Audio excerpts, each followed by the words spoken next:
यही सब पिछले साल नहीं सोचा था? तो उन सभी लक्ष्यों का क्या हुआ जो तुमने पिछले साल 2025 स्टार्ट में सोचा था? मेरी बात को ध्यान से सुनो। दिक्कत यह है कि तुम्हें मेहनत करनी है, पैसा कमाना है, इज्जत कमाना है, लेकिन क्यों कमानी है, इसका तुम्हारे पास सही जवाब नहीं है। जब तक इस सवाल का जवाब नहीं होगा, तब तक तुम कभी भी न तो मेहनत कर पाओगे, न तुम इज्जत कम पाओगे, न तुम पैसा कमा पाओगे।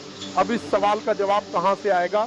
इसके लिए मैं तुम्हें एक कहानी सुना रहा हूं, ध्यान से सुनना। इस कहानी को गलती से भी कहीं से मिस मत कर लेना, लेकिन जो पहली बार आए हैं वह सब्सक्राइब जरूर कर लेना। चलो कहानी शुरू करते हैं। राजेश बड़े शहर से गांव की ओर लौट रहा था, लेकिन उसकी मनोदशा पूरी तरह से बदल चुकी थी। कभी जो गांव छोड़कर वह यह सोचकर गया था कि सरकारी नौकरी मिलते ही उसके परिवार की तकदीर बदल जाएगी, वही अब उसे अब डराने लगा। के बाद अब वह वापस अपने पुराने जीवन की ओर लौट रहा था, लेकिन एक दुविधा के साथ। गांव में लोग उसे कैसे देखेंगे? क्या उसे फिर से उसी पुराने गांव वाले ताने देंगे?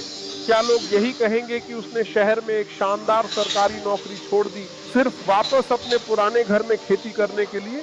इस ख्याल से ही राजेश के अंदर एक अजीब सी घबराहट थी। जब वह ट्रेन में बैठा तो उसके मन में बहुत सी बातें घूम रही थी। वह सोच रहा था कि कैसे अपने पुराने रिश्तों को फिर से बना पाएगा, और क्या गांव वालों के सामने वह खुद को साबित कर पाएगा।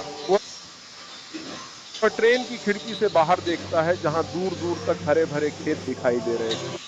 शहर की भीड़ भाड़ और गंदगी के बाद यह हरियाली उसे एक अजीब शांति देती थी। लेकिन तभी उसके मन में और भी सवाल आने लगे। क्या उसने सही किया? क्या उसे अपनी नौकरी छोड़ने का फैसला सही था? क्या वह अब खुद को किसी बड़े बदलाव का सामना करने के लिए तैयार था? आखिरकार ट्रेन स्टेशन पर पहुंची। राजेश अपने बैग के साथ उतरकर गांव के रास्ते पर चल पड़ा। चलते चलते उसकी नजरें इधर उधर दौड़ रही, जैसे वह किसी चीज को ढूंढ रहा